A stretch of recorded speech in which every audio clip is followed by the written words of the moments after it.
Hello everyone, welcome to our Egyptian online seminar group. First, you can resolve, then you have any questions you can ask our speaker during her presentation or after her presentation. I have great pleasure of welcoming dear Professor Aleksandra Zimmerman. Dr. Aleksandra Zimmerman is an associate professor of accounting at the Florida State University. She also is a visiting scholar at the Public Company Accounting Oversight Board, PCAOB. Her research interests including the effect of human capital on audit quality.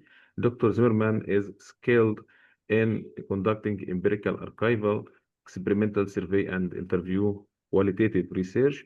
She has published research in and reviewed many manuscripts for top accounting journals, including the Accounting Review, Contemporary Accounting Research, Accounting Organization and Society, Journal of Accounting Research, Review of Accounting Studies, Accounting Horizon, and Auditing, a Journal of Practice and Theory. She is currently serving at a three-year term on the editorial board of the top accounting journal, Contemporary Accounting Research. Now we will start our seminar with dear Professor Aleksandra Zimmerman. Thank you so much for the invitation. I really appreciate it, Mohammed. It's nice to be with you here. It's 11 a.m. Eastern time, and I guess around the world you could be having an afternoon or evening. It's Halloween in the U.S., so it's a nice day to be with you all today. So this paper that I'm presenting is a newer paper, still a work in progress, and love to get your feedback. Certainly not perfect, but it's a hot topic, and I'd love to hear your questions, comments, criticisms, suggestions. It's about what's happening in private equity world and how that's impacting the accounting industry. And what we wanted to do in this paper is really unravel what's going on. This paper is co-authored with Vivian Mao, who is a Ph.D. student at University of Miami, and Miguel Benito-Meza, who is also at the University of Miami, as well as Azayu Ao, who is now at San Diego State University, but she did just graduate from University of Miami last year. So here we go. All right, so our research questions, let's see here. There you go. Oh. So we have three main research questions here, and the presentation is going to be structured around talking about our findings on these three research questions and where do we go next as researchers, talking about future research ideas and potential pitfalls that you can run into there. So our first research question was, what has made PE investment increasingly attractive to accounting firms, and accounting firms increasingly attractive to PE firms in recent years? And by the way, please interrupt me anytime with, you can unmute, ask a question, raise your hand, pop a question in the chat. I'd love to be interrupted and not just talk for an hour and a half. Love to have a conversation and discussion. So please don't hesitate to pop in with a question or comment. All right, so that was our first research question. And our second research question is, how do private equity investments really work in accounting? The whole process, from how the matchmaking happens to how the deals are executed and what happens after. And as I'll mention soon, to answer these two questions, you really need to dig deeper with interviews. And so we did a number of interviews with different stakeholders to address these two research questions. And we also, this is a mixed methods paper, we gathered data on these deals, and actually what prompted addressing the first two research questions was looking at this data and realizing that we really need to understand the context around what's going on here in order to make sense of this deal data and what's happening with PE investments into accounting firms. And as we dug into the data, we realized that, even if we wanted to do an analysis of what are the consequences of these deals to something like audit quality, that analysis is going to be quite challenging given the answers, particularly to questions 1 and 2. So we discuss potential issues that you can run into trying to draw causal inferences, run difference in difference analyses with pre-post deal information.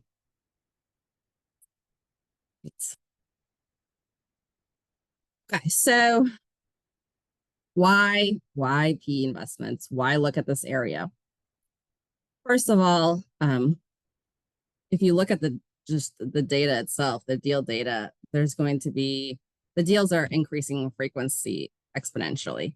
And our data that we have from the database and hand collected data only goes through 2024, but already in 2025, it's not even over. And there's more deals that have happened. And by deals, I mean PE investments into accounting firms than, the past 3 years. So the deals continue to increase, and it's not only PE investments into accounting firms directly, but all the subsequent mergers and acquisitions that happen because the deals infuse money into the firms and allow them to do that M&A activity. So since 2021, that's when we see this huge uptick in deals. Many of the largest firms have done these deals, not all, and some firms have held off. And our first research question was going to be about why are some of these firms choosing to do deals and why are some of them not? So I'll discuss that when I talk about our findings for the first research question. And as I mentioned, even though a firm might not do a PE deal or get investment from a PE firm, many firms are still affected indirectly, either because there's pressure on them in the marketplace from those PE investments, or smaller firms are getting bought up by PE-backed or PE-sponsored firms.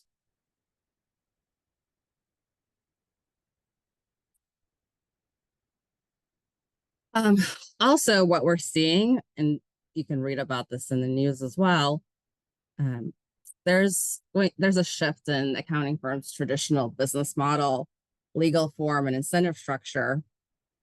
The news talks about these quite broadly, these changes, and we really wanted to dig into these changes through our interviews and understand what's really going on there. We know that there's a change to this alternative practice structure model where the audit firm and non-audit firm are kind of separate legal entities or become separate legal entities. And I'll talk more about that later. Also, what we're seeing is that the strategy for private equity firms that are buying into accounting firms or professional service firms appears to differ from traditional private equity investments. In the past, you hear, private equity in the news, they're typically, selling assets of the company, trying to gut the company and extract as much cost cutting as they can. But that's not really what we're seeing in accounting, at least not yet. Particularly because accounting firms are really people, not assets, physical assets. And so you can't really gut the people. So the strategy is different, and it's interesting to think about that. Again, feel free to interrupt me if you want to talk about any of these things. Yeah, go ahead. I see hand up. Allie, yeah, so this is really interesting, and I think some of the things you just mentioned are some of the areas where I've been wondering about, and I feel like and it's kind of funny that it's not funny, but coincidentally, you're talking about this because I feel like for a while I was hearing about private equity in college sports, and FSU was the team that was like often mentioned with this. Yes. So I'm trying to understand like a little, and I'm just on quick internet search. It looks like they didn't actually they haven't fully gone through with it, or if it is, it's kind of more secretive or something. But I'm trying to figure out a little bit more. Like I get the focus, I get why your research team is focusing on audit because y'all are these incredible audit researchers, and it makes a lot of sense that this is your focus. but I'm trying to understand a little bit more about like whether this is like really just a bigger picture thing that we're starting to see, especially so you were talking about like how like audit firms are people, but so are like college sports teams or, you know, things like that. So I'm wondering if this is like a really a bigger thing that you can answer with your setting, or if really this is Yes, just about audit right now. great question. So let me jump to slide. I have a few down to answer that. No, it's a good time to chat about that. So what you're really asking, I think, and correct me if I'm wrong, is what is different about accounting? What is different about PE deals in accounting? Is that right, Nathan? Yes. So here's my answer to that based on our interviews and some analysis of the data that we're doing now comparing to other industries. One, there's unique regulatory requirements regarding ownership and accounting, and that had prevented deals or made PE firms uncomfortable doing deals. So these are US state requirements about who can own CPA firms. And a CPA firm can have audit, tax, consulting. It can just have audit and consulting, or tax and audit. It can just have tax and consulting. If it's a CPA firm, it has to be majority owned by CPAs. So it's not just an audit firm restriction. On top of that, there's independence rules, constraints, and not just for listed companies or publicly traded company audits. And it's not just the audit folks that have to be independent in a firm. Tax and consulting folks have to be independent as well, in certain cases. So the regulatory requirements, the independence constraints, require this change in legal structure. And as far as I'm aware, PE deals can happen in any industry, including college sports. And I've actually been reading articles about the college sports investments recently, and I thought it was really interesting. So it's great that you bring that up. As far as I understand, like no other industry is required to undergo this legal structure change. I don't think even medical or dental practices, with all the requirements that they have legal, that have to do that, unless a state like California wants to impose additional restrictions on PE ownership of those practices. And then the other thing that's different about accounting, PE deals in accounting industry, is it seems like the audit services that public accounting firms have, because they're annuity, they provide annuity cash flows. It's a unique aspect of the deals or accounting firms that's actually quite attractive to private equity firms. I know some folks think that, audit may be like the ugly stepsister in a public accounting firms, but it seems like from all the interviews we've done, private equity firms actually see audit services or the audit practice and the cash flows that come from it actually quite attractive from a business standpoint. So I'd love to hear your thoughts, feedback, pushback, Nate, or anybody else on this question about what makes accounting deals different. I feel like in some ways it makes it a lot more generalizable to other settings because of that kind of consistent cash flows, the consistency of the audit is because it's so consistent, it could provide a little bit more of a better idea as to how other businesses might take it on. And then, I feel like it's pretty analogous to the college sports setting, just because people have season tickets, there's consistent donors that Yep. I think you could almost claim that you look at this and it will fairly generalize to these other settings. But there's a reason why you focus on audit, but maybe you could claim a little bit more generalizability. True. I mean, strategy wise, value creation wise, PE firms seem to take either a cost cutting, asset gutting strategy. That's not what they do with accounting firms. But for PE firms that buy up companies or firms with the strategy, value creation strategy of kind of, I guess, buying it for cash flow, buying it for the annuity part, and buying it for growth, like, I guess, EBITDA growth from sort of economies of scale, because that's what they're all doing, is buying up smaller firms, building platform, and I guess eliminating maybe some overhead.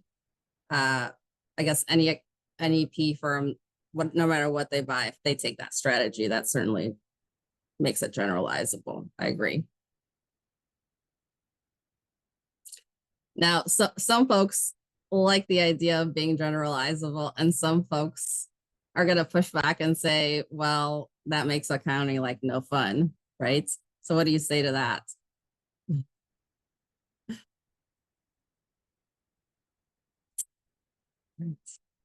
Well, does anybody, while we're on this topic of, are the accounting deals generalizable? Are they different? Does anybody want to ask anything else here? I just have a general question as an amateur. Does AI and the restructuring of the accounting industry have an impact upon this private equity business? In other words, as a complete amateur, is there some kind of thing, is there sort of a demand for that the accounting business needs to change? To get it to change, we need to bring in private equity because they are too bureaucratic or, blah, blah, blah. In other words, as an amateur, what's missing, what I like to hear, or what are the forces that come into play that private equity brings to the business? Okay. I'm an amateur. Yes, that makes sense. Yeah, so like from the accounting firm's perspective, why get private equity investments in the first place? There's other forms of capital. They can get, bank loan, they can get debt. The reason they might want an investment in the first place is because in a traditional partnership model, the partners really have to withhold their pay to have enough retained earnings to make investments in technology and AI. And right now, AI is, booming, and it's becoming more expensive, I guess. For the large investments that the firms want to make, they claim that they don't really have enough retained earnings or cash, in the business, that they haven't taken out as pay in order to make these large investments into technology. And so you're right. There's a culmination of different factors that are coming together at the same time after the COVID pandemic to make these key deals just explode. And they explode for accounting firms, but they also explode, obviously, for other industries as well. So on that note, I think what's important to understand first is, why is there all this private equity money running around in the first place? Yeah, that's sort of my question, yes. Yeah, so what's been happening in the last decade, maybe even more, is what's been going on in the public markets, stock trading. There's maybe overvaluation there. There's not a lot of initial public offerings. Many companies are staying private longer and longer and getting, private equity venture capital investments. And investment advisors are pushing investors to have 5 to 10% of their portfolios in alternative investments like private equity, private credit, commodities, whatnot, not just publicly traded stocks. So 5 to 10% of people's retirement portfolios, it adds up to trillions of dollars. So trillions of dollars are kind of running around looking for better returns than the public markets, and to fill up their portfolios with these alternative investments. And the I think the way that private equity firms, they get their funding and then they have a limited amount of time to go find investments before they have to like return their capital. It's kind of like SPACs, special purpose acquisition companies, in the sense that like they get money from investors and then they have to go quickly find, a company. Otherwise they have to return their money. So PE firms are they're raising money and they're kind of in a buying frenzy. They're competing with each other. So, and then, accounting firms also kind of there's like this frenzy too, to like beat each other, to try to grow. To what accounting firms care about the most, it seems to me, is like their ranking in the top, 25 or 10 or 100 firms. And they need money for growth, so that they, and growth in terms of people, resources, global network firms, and just, ranking size. And so they're kind of in a frenzy to buy up firms and grow too. And just to survive, kind of like not to fall down or fall behind. So both entities, or the accounting firms and the private equity firms, are in a frenzy to make a deal. And I guess the faster you make a deal, probably the maybe the better the buy, I guess, from the PE firm standpoint, because they can get a better, multiple. But go ahead, sorry. Yeah, I mean, you mentioned the word frenzy over and over again. So my question is, and that's sort of really where I'm heading, because I want to see the purpose of your talk. It seems to me, as a matter of hypothesis, that if we postulate or hypothesize that we have something like a bubble in the financial markets, partially due to AI. This is not a radical proposition. Then what makes your talk interesting potentially is that you could say, if we postulate or hypothesize that we have a bubble in the financial markets, this is precisely what you expect to see. That's the question at hand that you can raise. In other words, you are telling a story about things, but what we want to know as listeners is, what are the underpinnings of this story? And what's interesting is that many people have put forward the hypothesis that there is a bubble in the financial markets with emphasis on AI. If that's in fact the case, this is what you expect to see. Do you have exactly? No, you're totally right. Yes, yeah, but you're saying exactly. Do you have some alternative story that what we're seeing has nothing to do with any financial market bubbles? That's what we want to learn. Okay, now I'm going to keep quiet. Thank you. Yeah. Yeah, no, that's a great point. What does this say about public markets? And you can tell how the public markets feel right now with what the Securities and Exchange Commission is getting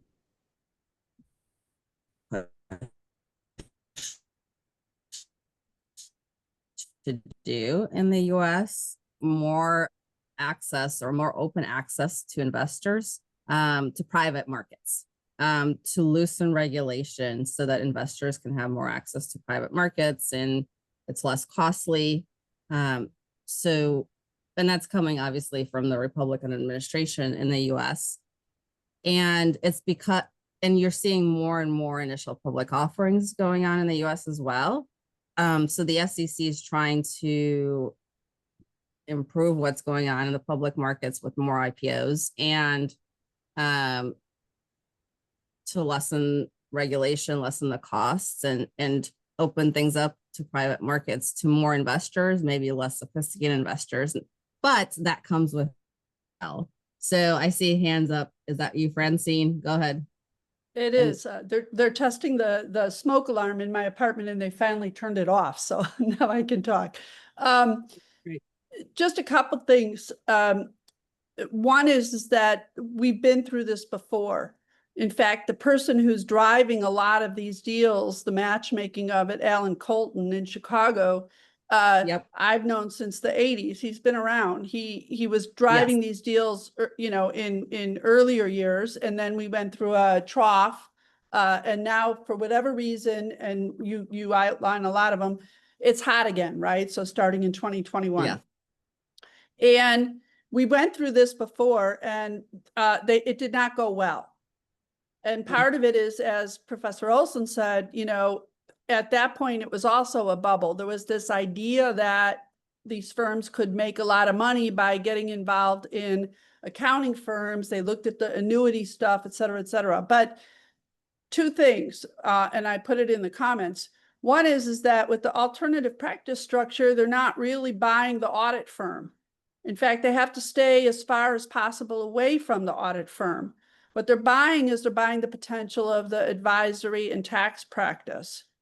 Now, they do get, you know, service fees, you know, shared services fees, because the audit firms are left bereft of everything, of all infrastructure, right? They're stripped.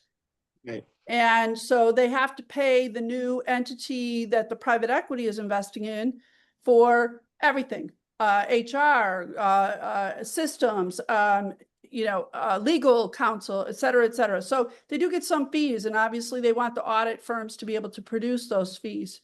But when you say, you know, accounting is a fragmented industry with steady cash flows, it's really not.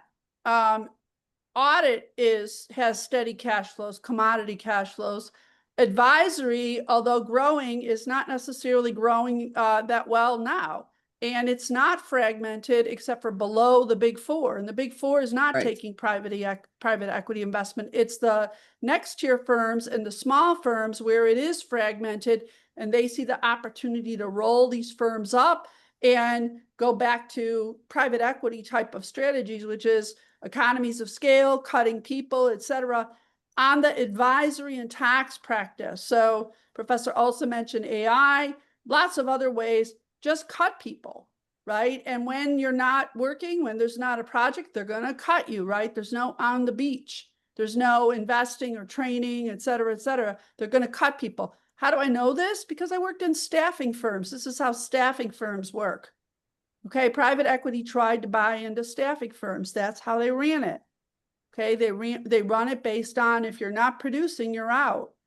You can't do that in audit, but audit is not the attraction, because, as you said, they have to separate the two. So I think there's a lot of nuance here, and you know, we can talk offline or whatever, and fill in some of the blanks to make sure that we're focusing on what they're really going after and who in the firms is really looking for this money. It's not the audit partners, except for maybe to get cashed out because they're all aging and want to retire or sell their practice. Oh, you're right, Francine. I think that is the punchline here, is that it's all nuanced, and it's all in the details. And yeah, and I'll talk about some of these things that you mentioned. You're right. I mean, the cash flows are coming from audit, to some extent tax, certainly not from consulting, but they see the growth opportunity, or at least the margins, from consulting. And what they see the value creation also from cross-selling more, and cross-selling across portfolio firms. And also, I mean, the PE firm, look, the PE firm, the general partner, the PE fund, they're going to make money no matter what. They're taking a 20% cut just for doing a deal. So, but they need to keep their limited, you know, partners, their investors happy too. They need returns, and those returns need to come in 5-10 years. And a lot of the investors are retirement funds, from state pensions, like pension funds. It's not just, you know, in retail investors. But, you know, I guess I don't think, Francine, it's all doom and gloom, not complete doom and gloom. And we're going to try to make some predictions about what's going to happen next. There's certainly bad things that could happen. What's not really clear is it really the PE firms or the PE investors, the principals, general partners that are really driving things that are happening in the accounting industry now? Or is it really the partners, those that are on the partnership board that are really driving these changes because they would have wanted to do that anyways, and maybe couching it under the guise of PE? But anyways, let's keep talking. So the fragmented industry, as Francine mentioned, is the non-big four firms. There's a lot of small firms in the US. And those firms struggle to scale. And they certainly don't have necessarily the funding that they need, the capital to invest in large scale technology. And during COVID and soon thereafter, there was this accounting talent shortage, so to speak. Less folks going into accounting, smaller firms really struggling to find people, even tax practices really struggling, having to turn down clients. So all these factors are coming together, including just pessimism on the part of older accounting firm partners ready to retire about the future of the industry. Desire to cash out, the retirement plan burdens, as well as the traditional partnership model. It doesn't really force the partners to withhold their pay as much as it should, maybe. And it takes a long time to really see the value of shares. It's not the same way as we're in a publicly traded company where, the shares are valued at fair value. And then the last thing that happened is that in 2021, with the regulatory restrictions, PE was maybe afraid that there was going to be pushback from regulators.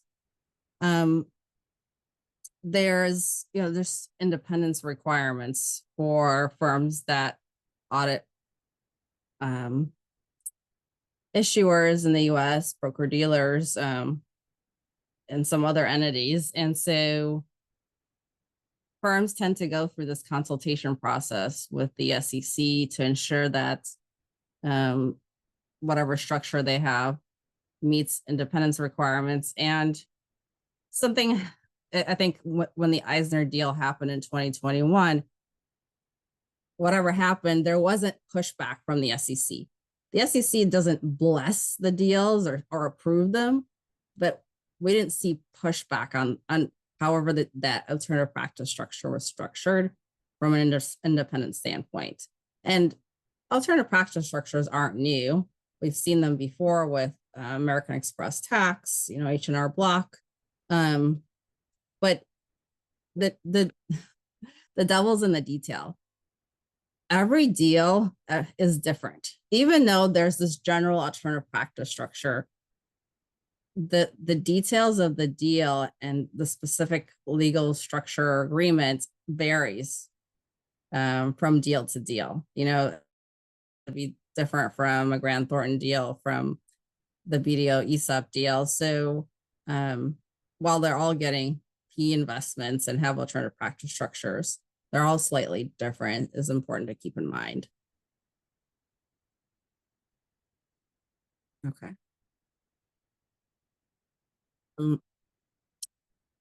Our paper is descriptive, and really the purpose of it is to set the scene for future research in this area. Archival research, survey research, interview research, and help you make predictions for in future research studies. So an important thing to consider, you know, especially from trying to draw causal inferences about the impact of these private equity investments in accounting firms, is that there's a matching process that goes on. And Alan Colton is a consultant. He's a marketer. He's a matchmaker. He brings PE firms and accounting firms together and matches them. And so there's, because of this matching process that goes on behind the scenes, you know, there's going to be endogeneity, self-selection issues in these in the analyses that you run. So you have to be careful there. So the PE firms are actively searching for opportunities, and the accounting firms are also, you know, they're getting calls. They might get calls from PE firms. They're even interested, or they might be interested and ask, you know, matchmakers to go find PE firms for them. But anyways, there's a matching process, and we can't really observe what that matching process is. And the interesting part to me, which can be examined in future research, is the role of these matchmakers or consultants, because they tend to advise both sides of the deal. So what that means is, for example, somebody like Alan Colton, for example, he will be the deal advisor for the PE firm and for the accounting firm.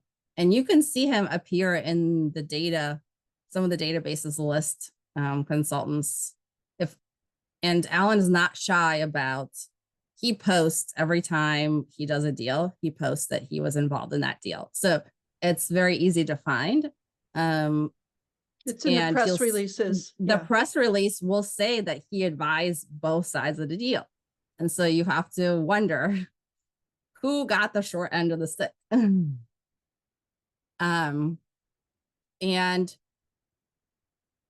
unfortunately, databases that report on these deals, unless it's publicly available information or somebody reports it to them, we can't observe if there's somebody else involved in the due diligence side for the accounting firm, as well as the due diligence side on the PE firm. There could be other people involved, and we don't know if it's the same people or not.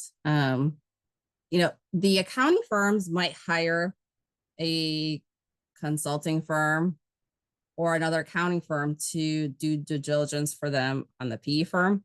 And the PE firm will they might hire a Big Four or a non-Big Four accounting firm or a consulting firm like Riveron to do due diligence on the accounting firm for them. And depending on the sophistication of the accounting firm, you know, they may or may not do the full due diligence that they need to on the PE side as well. So anyways, there's a lot of due diligence that happens or may happen. And there's consultants or matchmakers involved, and they tend to advise both sides of a deal. It's not necessarily different people. Did I skip a slide? Okay, no, okay.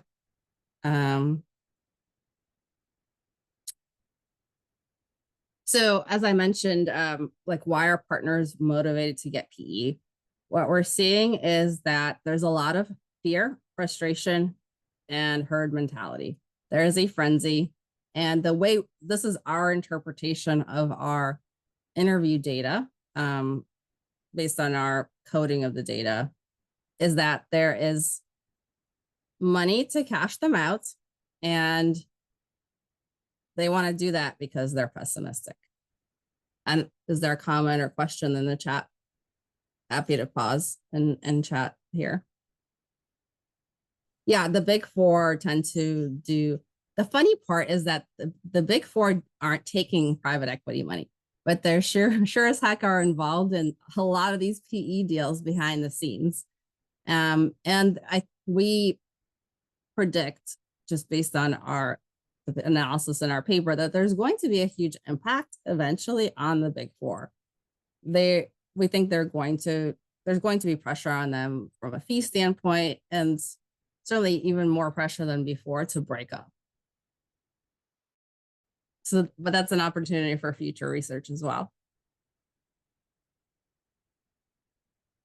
So from the PE firm side, the partners want money and they're pessimistic, but the PE firms are actually trying to find a place to invest their money as quickly as possible. And instead of being pessimistic, they're actually optimistic.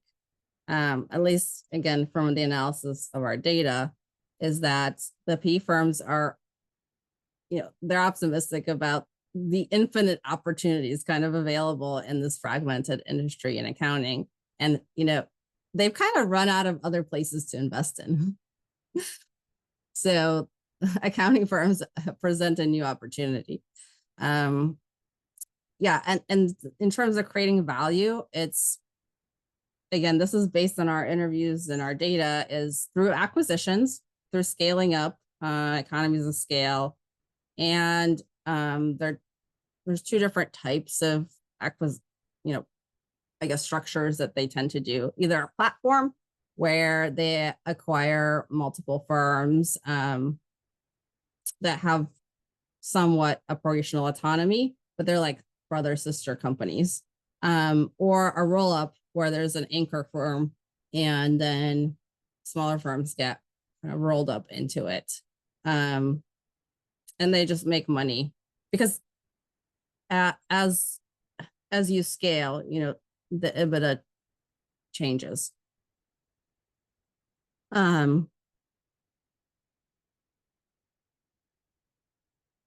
So the PE firms want to see revenue growth and they want to see margin expansion. So they're going to push the accounting firms to raise their prices. And what we see in the data is that the accounting firms, after getting PE funds, seem to be entering new service lines or new geographies. As the firms are scaling up through acquisitions, what they're effectively trying to do is, become kind of like the Big Four, where there's, offices everywhere. And they are going to seek some cost efficiencies from mainly from resource pooling and even more importantly, offshoring. The biggest cost sort of cutting or cost efficiency factor that was discussed in our interviews and we saw in the data is pushing for more offshoring. And some of the firms were already offshoring before, or access to existing offshoring resources. So in my mind, the biggest risk to audit quality, it's a risk, it's not necessarily a reality, is the quality of offshore labor. It may be better. We heard both things, that offshore staff is great, but we also heard that offshore staff may not be as great as onshore staff. What the firms are doing after getting PE money is two things: investing in new ERP systems and technology like AI, as well as maybe audit software, and offshoring, building more and more offshoring centers, larger, and pushing that work offshore because they can get 5 people in, for example, India for the price of 1 in the US, just economic reality, at least for now. So again, the key investors' motivation in these deals is optimism and money. Audit practice offers stable cash flows, opportunity to cross-sell and expand services, infinite sort of opportunities for acquisitions and roll-ups, and they see opportunities to increase margins at these firms. What happens is and no offense to these folks, finance bros who go to Harvard, get an MBA, the perspective is that they know all about how to run the numbers. So they crunch the numbers for the accounting firms, and they try to find opportunities where they may be underpricing their services or have inefficiencies. So they're kind of, the PE firms, what they're doing is coming into the accounting firms after the investment and getting a lot of data and basically keeping the accounting firms accountable from a resource standpoint, and making sure that they're pricing their services competitively, and things like that. So maybe I'll pause here and see if you guys have any questions or anything you want to talk about here.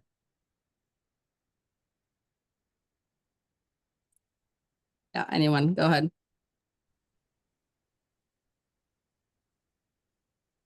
Francine, do you have a hand up? You want to talk? Yeah. So again, the offshoring thing, I don't see that as having a direct impact on audit quality unless the audit side of the firm, which is now separate and paying a service fee to the new PE supported entity, unless they feel compelled to offshore more because they've been starved, right? So they've lost like everything, right, and they've lost partners because the older partners want to get bought out. So I mean, to the extent that the audit firms end up getting starved of resources and having to, with this new, burden of this extra fee they have to pay for all of their infrastructure and services, yes, maybe. But the offshoring, quality impact is, from a PE perspective, is on the advisory and tax practice. So the idea is, where the PE firm is investing in growing the advisory and tax practice and making that more cost efficient in their mind. And that means when you're talking about technology consulting, you're talking about security, data security, cybersecurity, whatever, all of that kind of stuff, they're going to look and say, why can't you use offshore resources? Why are you hiring expensive people in the United States or whatever in these areas? You can have all that work done, whatever. But I think you have to keep always in the back of your mind the impacts of these investments. And on the audit firm, it's always going to be indirect versus direct. It's indirect because it means that the PE firm is now extracting this service fee from the audit firm so that they have all of their infrastructure available to them, and they're going to have less people because they've paid for people to be bought out, and they're a commodity business. And the impact, the things that you talk about in terms of PE impact, cost or revenue or whatever, are going to be on the advisory firm. We should not see the PE firm and the new PE entity having any impact whatsoever or control over audit fees. But the audit firm may decide they need to raise fees. They need to raise fees because they need to make more money on the audits that they do. Or, they need to pay for, the support that they're not getting anymore from their colleagues on the advisory and tax side. You're right. I think in form, the PE investors should have no direct impact on the audit firm because they don't own the audit firm. They own the advisory firm. Right. So you're right. The impact that the PE firm, through their advice or strategy or whatever they come in with, whatever they're just the reality of the new structure. Yeah. So the PE investors are sitting over the tax and consulting firm, so they're not having a direct impact, but they are having an indirect impact because what what the PE firm does is implement new accountability structures that are pushed through to the audit firm as well. So what we heard in our interviews is there's a lot more reporting even the audit partners have to do on how they spend their time. I mean, it's kind of like the PE firms implementing strategies, because they sit on the board. So the PE investors, they get a seat on the partnership or the LLC board, the advisory firm board. And so they push down strategy and, sort of operational changes and things like tracking of time. They push that down on the firm. And even though they don't have like sort of direct insight maybe into the audit firm, the audit firm still like reporting their time, and they're being tracked for like how, the realization rate, utilization, things like that. Like the PE firm can see that data. They can kind of request that data, and they can keep the partners more accountable from sort of like this, I guess this is the strategy, I think, that maybe like a consulting firms that McKinsey have. Like they come in and they try to make companies more efficient and effective. The PE firms are also kind of coming in and doing this through a lot of data tracking. That's what these analysts do. I would find that problematic if the PE firm is holding the audit firm accountable via metrics, et cetera, except for the fact that they might be able to implement that through service level agreements. So in other words, if they're providing every single infrastructure service like HR, accounting, for example, approving expense reports, you get to get paid for your expense reports, all kinds of, compensation for, special things. It's any kind of service level agreements that are incorporated in them providing infrastructure like IT or legal services, et cetera. Yeah, I think it's in the service agreement. They may be able to push that down. However, again, I don't think that the PE firm, I don't think the intention of the APS structure or the SEC, and I've read a lot of what Paul Munter said about the dangers or the pitfalls here, for them to have access to engagement level or client level information, even about realization or profitability of engagements or even fees, seems to me to be crossing a line. But again, I've never seen one of these APS agreements. And as you said, they might be all different. So what maybe partners who are common, so it's not the PE guys that sit over or have control over the audit firm, but there might be partners who are still with a financial interest in both the audit firm and the advisory firm. It's the partnership board. There's partners that sit on it, and could be PE people that sit on it. And nobody really knows, unless they sit on that partnership board, who is making the decision, where that's coming from, where like a particular strategy or operational implementation is coming from. And we have not observed the agreements in our study as well. What our conclusions are based off of is what people told us in our interviews. Like, what is their experience? They're being held more accountable with more reporting that they have to do back to the partnership board or back to the, I guess, advisory LLC board, where both PE firms and other partners sit, including audit partners. They're represented on the partnership board too. And also there's nuances here too, because some private equity deals have a majority stake from a private equity firm, and some have a minority stake, and some have multiple PE firms investing both a majority and minority stake. And so every deal is different because the stake is different, and the influence that the PE firm has is going to be different. It's going to vary depending on whether they have a majority or minority stake. But we did hear across multiple firms, people telling us that there's more accountability, there's more pressure on utilization of, people's like seniors' time. Senior auditors might be pushed to push more work down to junior auditors or to offshore, and partners are having to do more reporting of their time and being held more accountable. Those things, we heard multiple times across, multiple firms and people. I have a simple-minded question.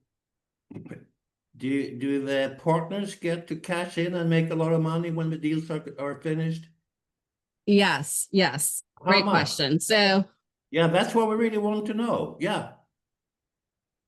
So what happens when the deals close, the partner, so what happens with the money?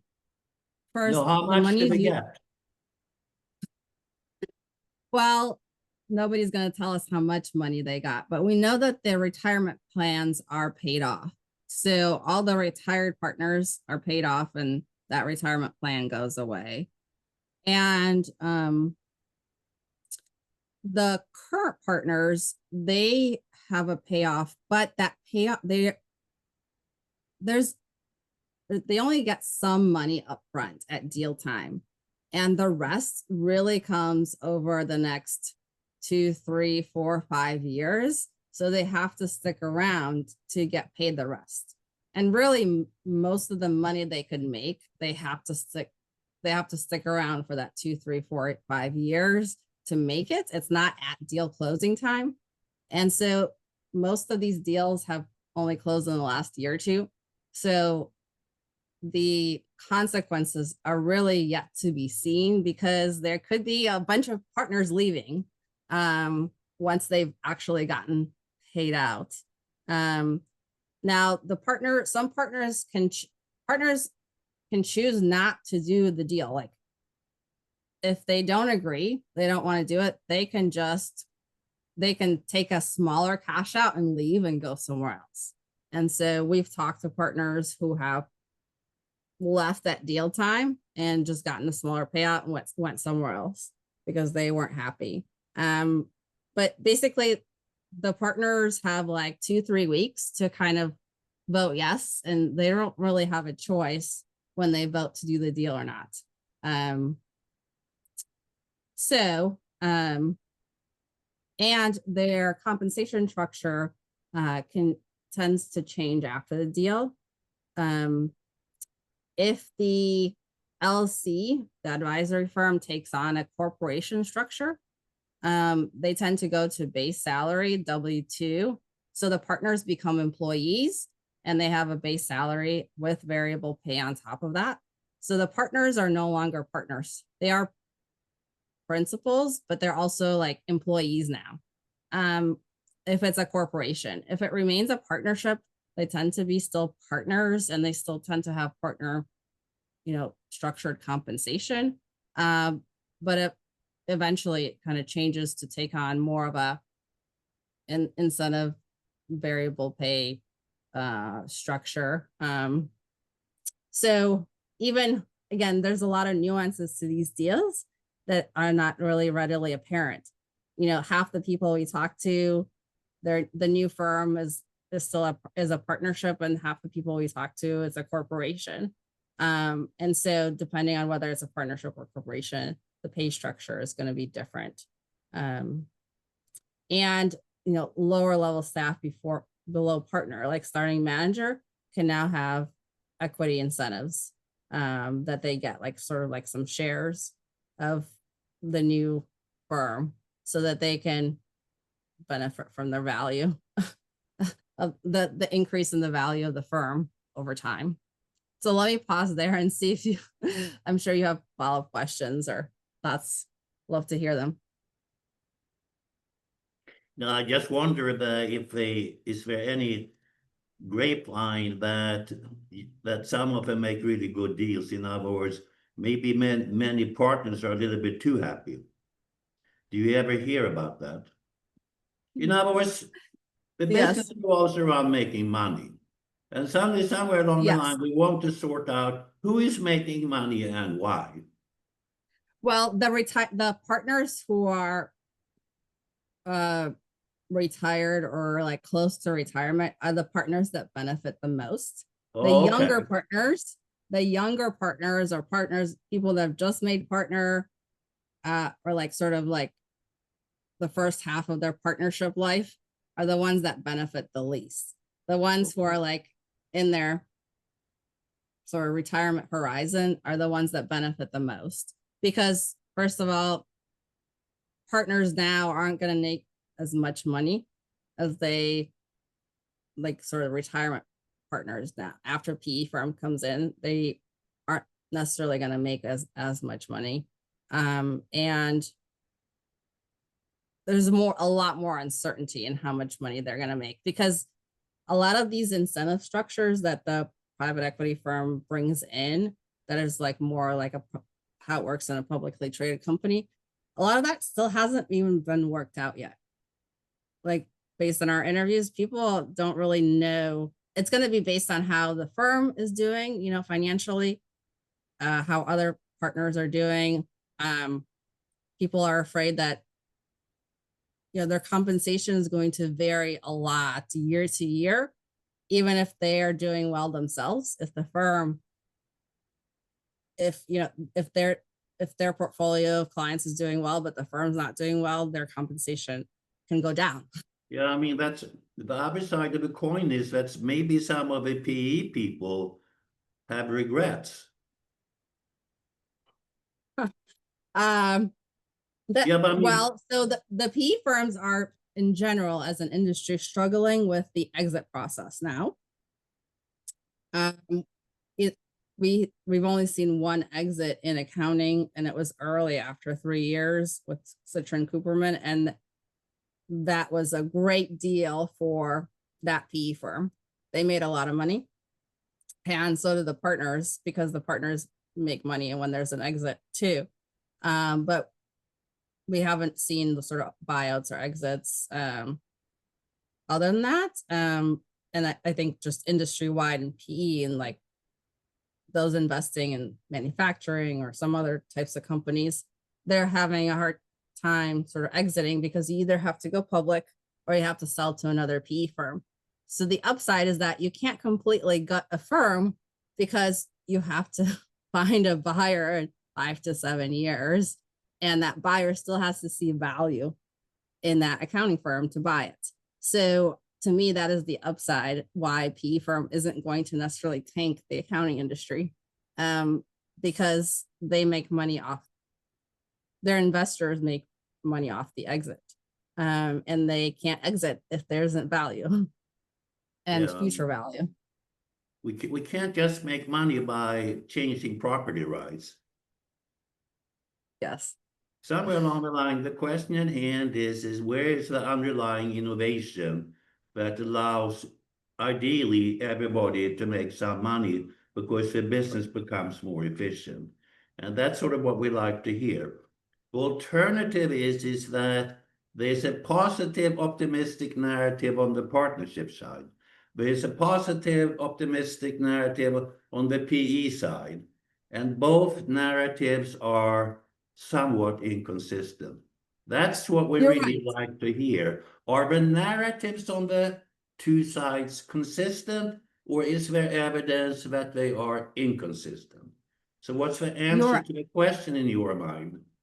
That's the You're totally right. So we propose that, you know, in the presentation, the paper, we kind of propose one hypothesis is that the PE firms are optimistic and the accounting firms, the partners, are pessimistic. But another hypothesis is that they're both optimistic, and they're optimistic in different ways. And I think you're right. That hypothesis could also hold true. They're both probably delusional.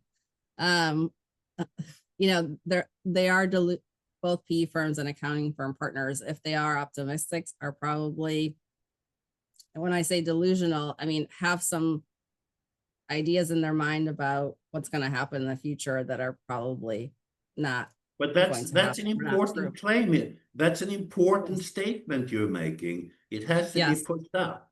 What I'm saying Okay. is that we don't Yeah. want to juggle the balls without collecting them. What we really want to do is, ideally, at least I'm an amateur, so I like to listen to these things.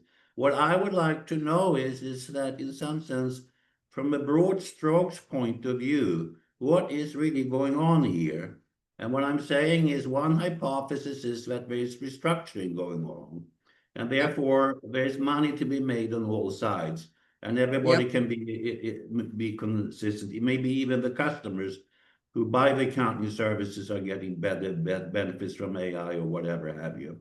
Another story is that we caught up in frenzy, and that means that ultimately there will be a day of reckoning. And that means that the day of reckoning, either you're going to have the partners and the junior partners being quite unhappy about the changes, or it could be that the PE people are going to have great regrets, or it could be both. And all I am encouraging you to do is, as an amateur listener, is that in your mind, having looked at the facts and the data extensively, what is your best take? Yeah, that's really helpful to hear you pushing us that way. We need to be clear in the paper on our best take, and maybe present like all these hypotheses that you say. Is it they're both pessimistic? Is they're both optimistic? Is one pessimistic, optimistic? And which hypothesis does our data support the most? Is Correct. that kind of you're pushing us to do? Yeah, having looked at all the facts, so to speak, a few people have done that. Well, one wants to distill it. Good. That's really helpful to hear that. Thanks. Yeah. Interesting, yeah.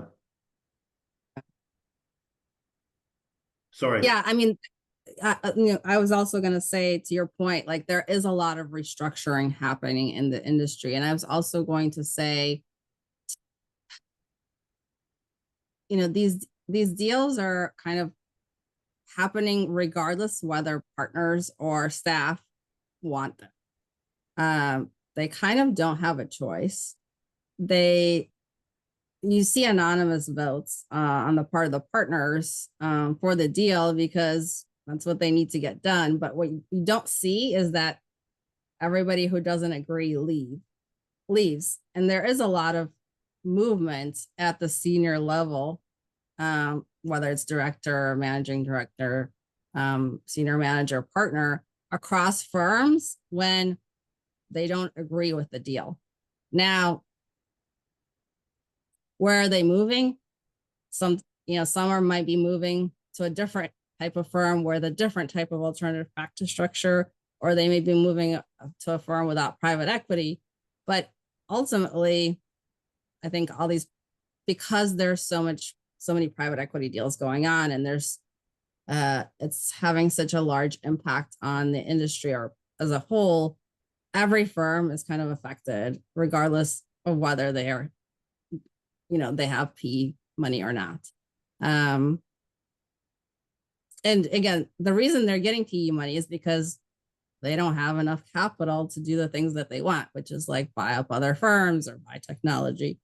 But there are firms we've talked to that say they're not going to do a deal no matter what, because they want to maintain control and they don't mind withholding their pay to save up enough money so that they can have that freedom of control and not have to have a PE money. So I don't think it's PE, in terms of a day of reckoning. I think it's eventually going to come because it does seem to be like a bubble, but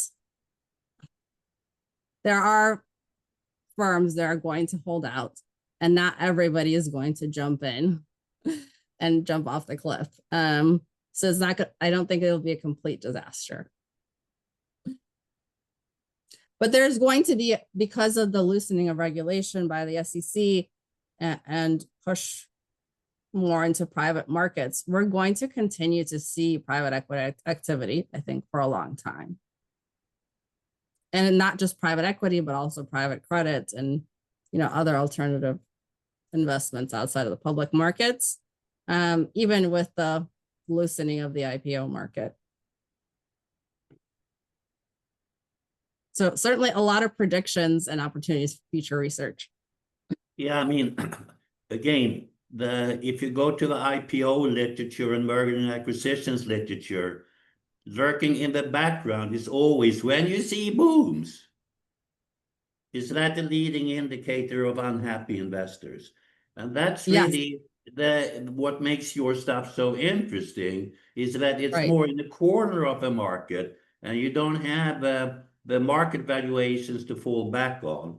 So therefore, if you can develop your thesis from the point of view of pre-existing literature, especially the IPO literature, and set the stage here is that given what we're seeing here in your environment and what we've seen in the IPO environment, there are things in common. That's what makes your work so interesting. Very interesting.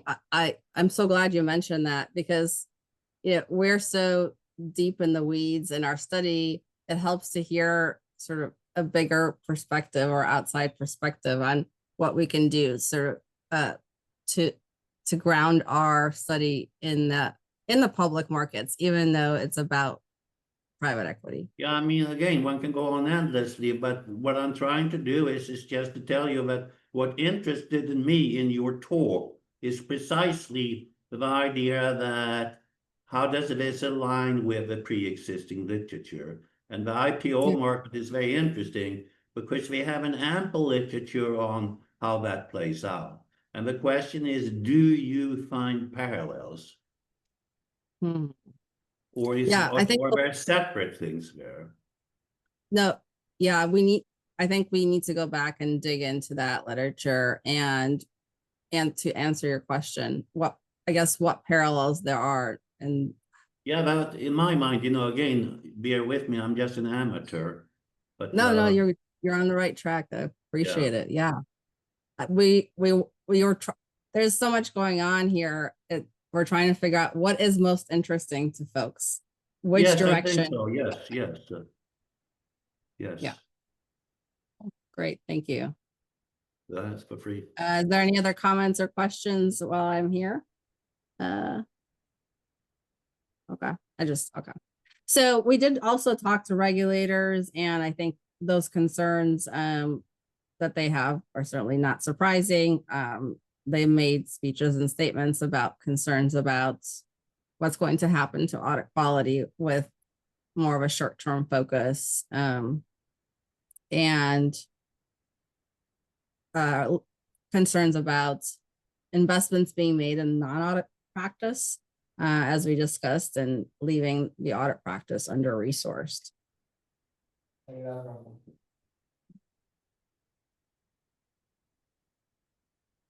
So that was our interview findings, but I skipped some slides about our interviews. So let me just go back and give you guys context.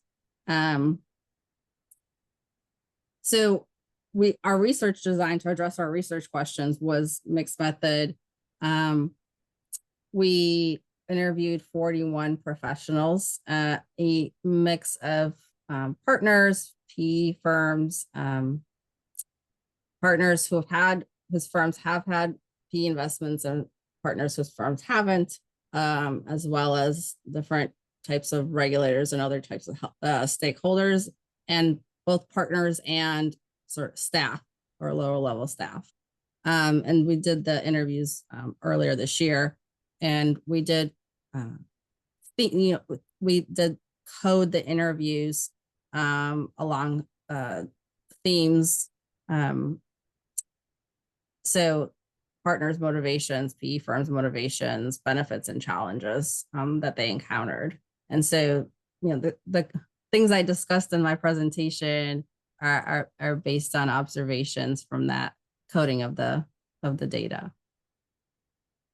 And in terms of how we identified participants, the data tells us, the empirical data tells us which firms have had deals. So we contacted some of those folks and also looked at the list of firms that haven't had deals and contacted folks there to get both perspectives. And we tried to interview consultants and matchmakers in the deal process, and contacted PE firms that have done deals in the space, as well as regulators. So that was our interview findings, and let me jump to our data analysis. Okay. So we also wanted to look at the empirical data. And actually, as I mentioned at the beginning of the presentation, what happened is we first looked at the empirical data and we said, we really need to gain more context around this to understand what's going on. And that's where we went back and said, let's do the interviews first, understand the context, then go back to the data and interpret the data in light of the interview findings. So the data that we have is from a database called Prequin, and it goes through 2024. And like I said, there's already a bunch of deals happening in 2025. What we focused on was deals in the accounting services sector. We also checked data from other databases like FactSet, Refinitiv, and PitchBook. And we found that none of these databases are complete as to all the deals, particularly all the add-ons that happen after initial deals. And that's also a challenge in doing research here. So we did a bunch of hand collection to try to fill in the gaps.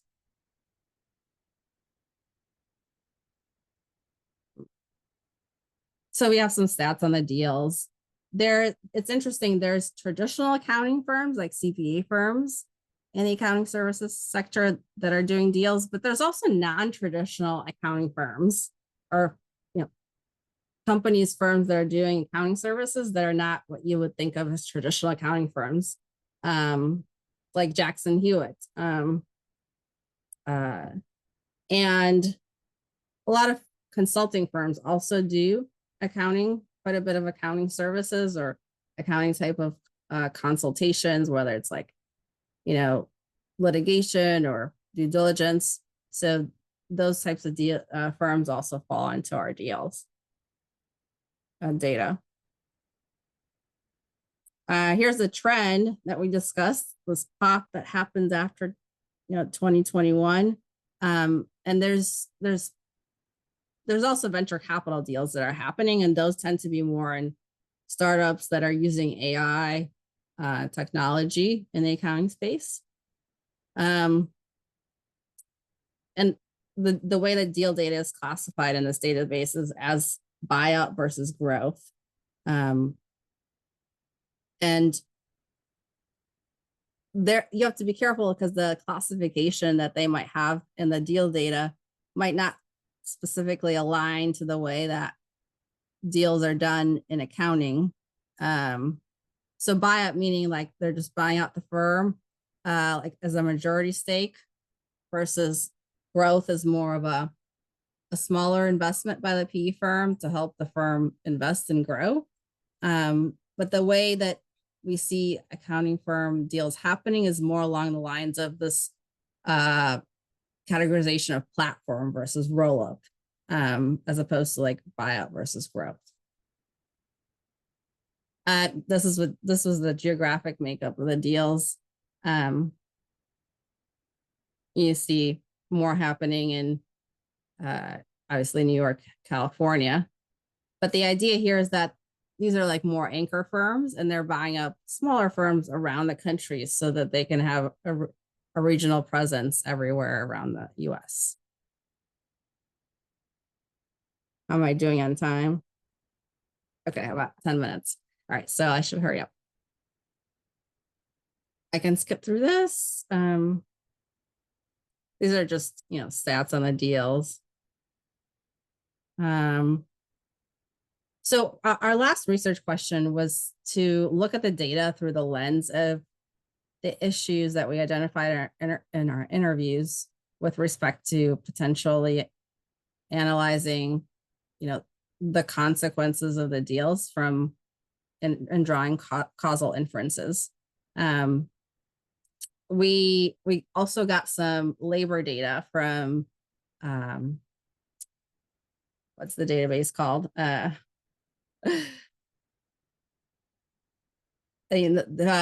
LinkedIn data, and we merged that with our deal data to just look descriptively on whether assumptions that are needed for causal inference are even present there.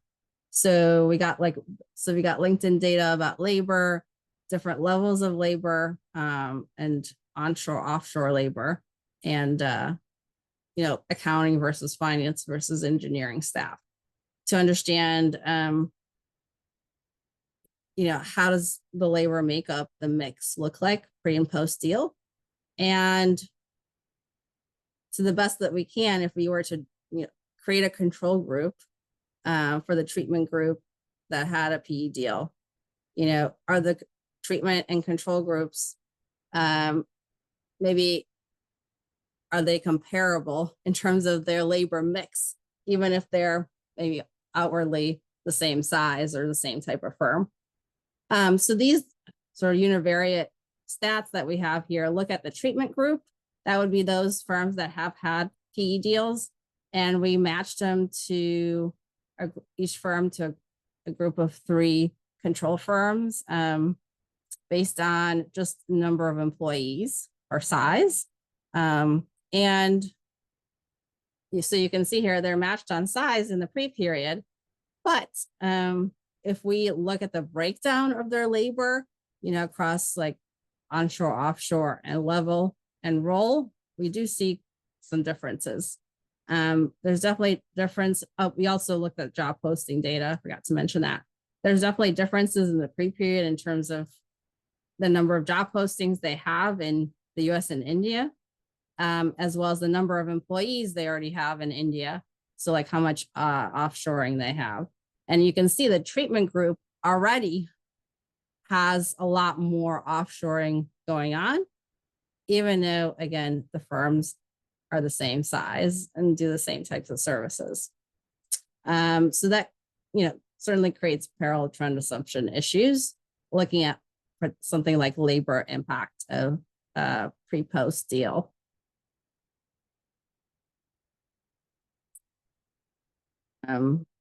So those stats were like for all the firms. We also just looked at the subsample of traditional accounting firms, and we see, the same kind of pattern there. So looking at the data and considering our findings from our interviews, we identified 4 potential issues that our researchers can run into in trying to draw causal inferences in this setting. One is that there's incomplete and unobservable data. As we mentioned, the databases don't seem to be complete, especially because these deals aren't just one and done. There's a lot of merger acquisition activity that happens after the PE investment. And that's also related to this idea that it's hard to know what the sample period is, because it's not a one and done typically, and the acquisitions continue, and there might be multiple investments from multiple PE firms. So it's hard to know what the sample period is and what the pre-post is. Also, because these deals take sometimes 1, 2, 3 years to happen, and a lot of changes have to happen going into the deal on the accounting firm side to make the deal happen. So we heard in our interviews, and we can see in the data that, the firms might start laying off staff. They might cut divisions that aren't profitable. People might leave if they hear about the deal coming. And they really, to get a deal done for the accounting firm has to beautify their balance sheet income statement to make themselves attractive to a PE firm. So a lot of changes happen in the pre-period, and we can't really observe when that pre-period really starts. It's not really, the post doesn't really start necessarily at the deal closing. It starts somewhere before that. And also there's a lot of, as I mentioned, heterogeneity in the PE treatment, depending on whether it's minority, majority stake, multiple PE firms.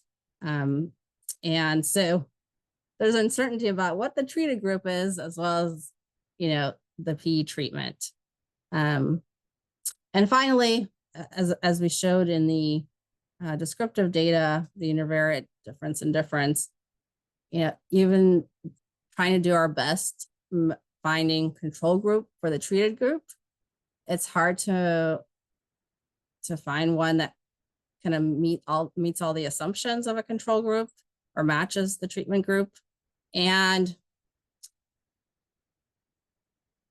even a control group that hasn't had PE investment may somehow already be treated, because they may already be considering a PE investment that we can't observe because their deal hasn't closed yet. And so, it's hard to really identify a control group that hasn't had a PE deal, because again, they might be working on one right now. So that certainly violates the assumptions that we need to run a good diff and diff model. All right, kind of wrapping up here. So our final goal here is really, because this is a descriptive paper at this point, was to help researchers identify opportunities for future research. And, despite the challenges with trying to draw causal inferences in terms of consequences, there's still a lot of opportunity for future research in terms of theoretical modeling of partners' incentives, how that's changing under the new model. Certainly more research on variation in private equity firms, because we still know very little about them, as well as the target firms. Client consequences, we don't dive into that at all. And do they vary for smaller versus larger firms? Consequences, for non-target firms. Another interesting area is looking at other portfolio firms that the PE firm owns. Could be non-accounting firms. Is there spillover effects to the other portfolio firms? Comparison to other industries. Nobody's really done that yet, as far as we can tell. For example, how does that compare to manufacturing deals or medical practice deals in terms of, PE strategy, value creation, things like that. And, everybody's curious, how's the path to partner going to change talent mix and pay? There's certainly opportunity to do more research on